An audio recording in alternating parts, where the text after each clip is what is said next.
Hi, this is Calandra. In this video, we'll talk about the slope of a line. The slope of a line is an indication of steepness of a line. So first we're going to look at the geometric interpretation, where you can think of slope as the rise divided by run. So if something has a large slope, you're going to think of it as a very steep hill. If it's a small slope, it's going to be flatter.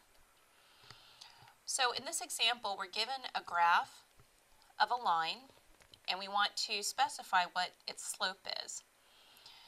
So we're going to use this geometric rise over run interpretation. So to do this, you need to start off with a point on your graph.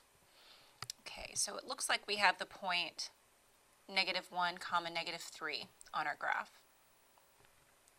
And I need a second point, and it looks like our second point, 0, 0 works.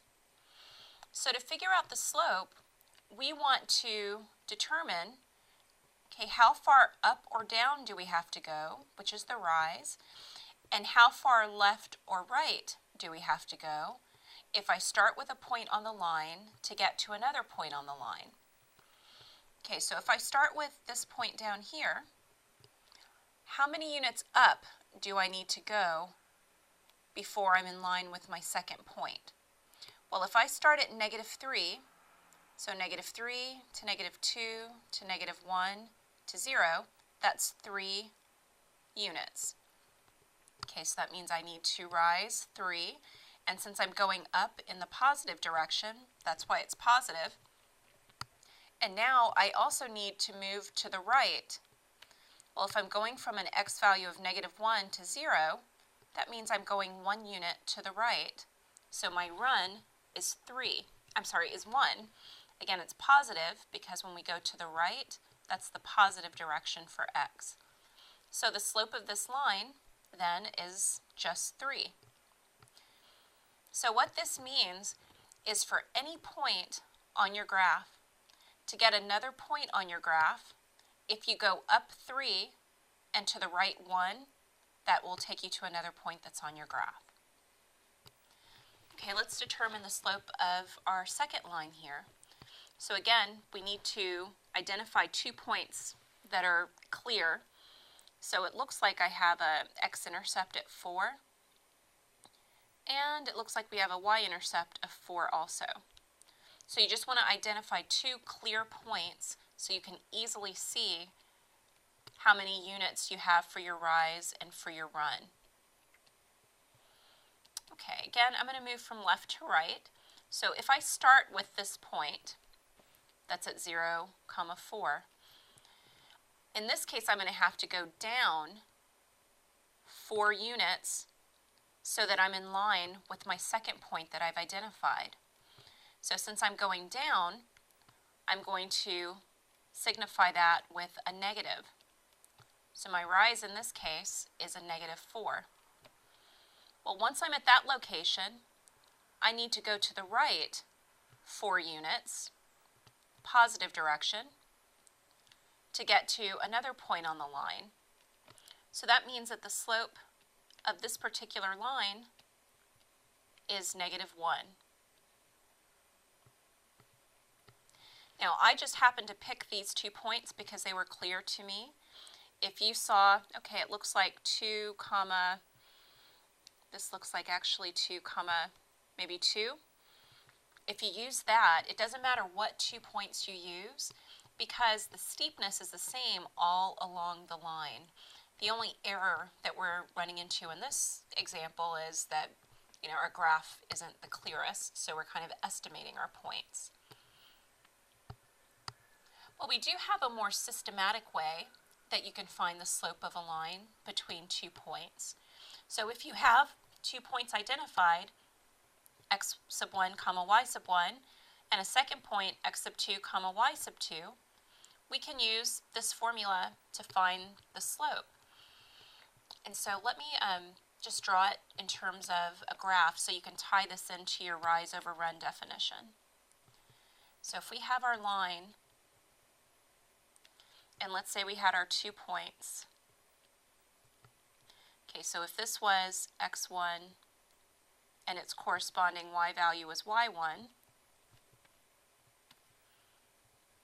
And let's say that our second point, we have its x-coordinate is x2, and its corresponding y-coordinate is y sub 2. If I start with my first point, and I'm trying to get my rise over run, well, I see that I'm going to have to go up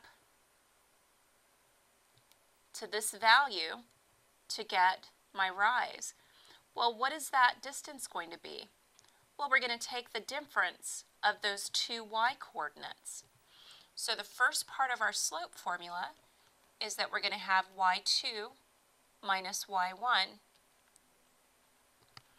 Well, once we get to that location, I know I'm going to have to go, in this case, to the right to get to my point. Well, what distance in the x direction did we have to move? Well, if we started at x sub 1 and ended up at x sub 2, to get that distance, we find the difference in the x's. So we have x sub 2 minus x sub 1. And that gives us our slope formula. Now, it does not matter which point you start with as long as you're consistent on the top and the bottom. So if you did y1 minus y2, as long as you divide by x sub 1 minus x sub 2, it's going to give you the same result. So let's use our slope formula to find the slope of the line that passes through the given points, and then we're asked to sketch a graph of the line.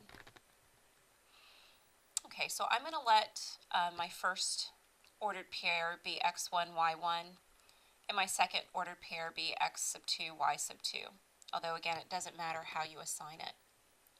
Okay, slope is commonly noted as the letter M in mathematics.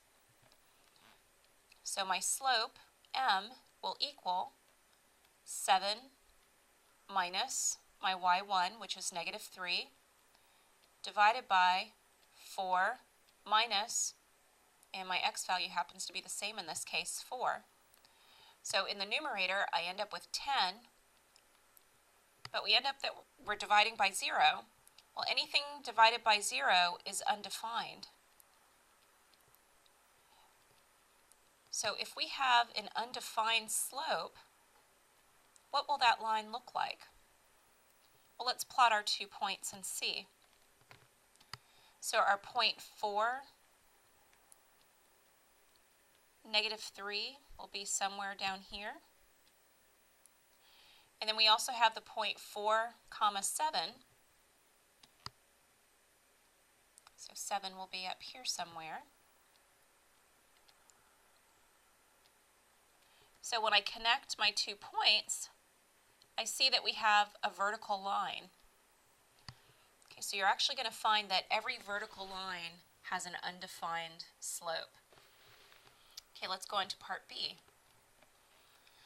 So to find our slope in this case, I'm going to start with my y2 of 4 minus my y1, negative 3, divided by x2, negative 1,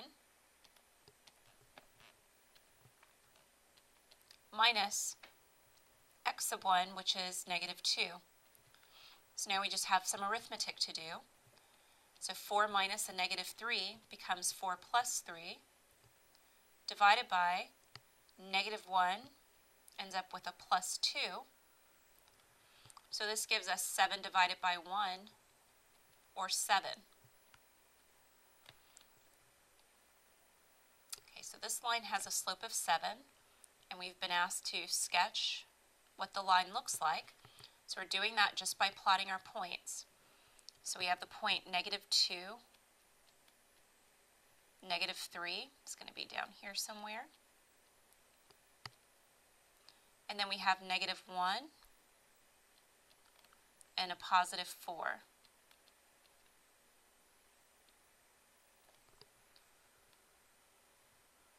Okay, and then we just connect our points, and that would be a rough sketch of our graph. So we see that it's slanted to the right. So what this means is for every move to the right one space, we have to go up 7 units to get another point on the graph. Okay, part C. Our slope will equal -1 minus, okay, we have the same y value there, so we have a -1 in parentheses, divided by -2 minus 5, so we don't need a parenthesis there. So in the numerator, we have a -1 plus 1 divided by a -7. So this is 0 divided by -7, which is just equal to 0. Now remember that 0 is a number, so it's okay to have something with 0 slope. That does not mean undefined. So let's see what the graph of something with 0 slope looks like. So when I plot my points, I have 5, -1, and I also have -2, -1. So we end up with a horizontal line going through -1. So that makes sense. If you have something with 0 slope, it's a flat line. Okay, so to kind of summarize what your lines will look like, depending on its slope, the slope of a rising line, and you're always talking going from left to right. So if you have a line that's going up, it's going to have a positive slope. The slope of a falling line, and again, falling, always moving from left to right, will be negative. The slope of a horizontal line will equal 0. And the slope of a vertical line is undefined, or you could say there is no slope.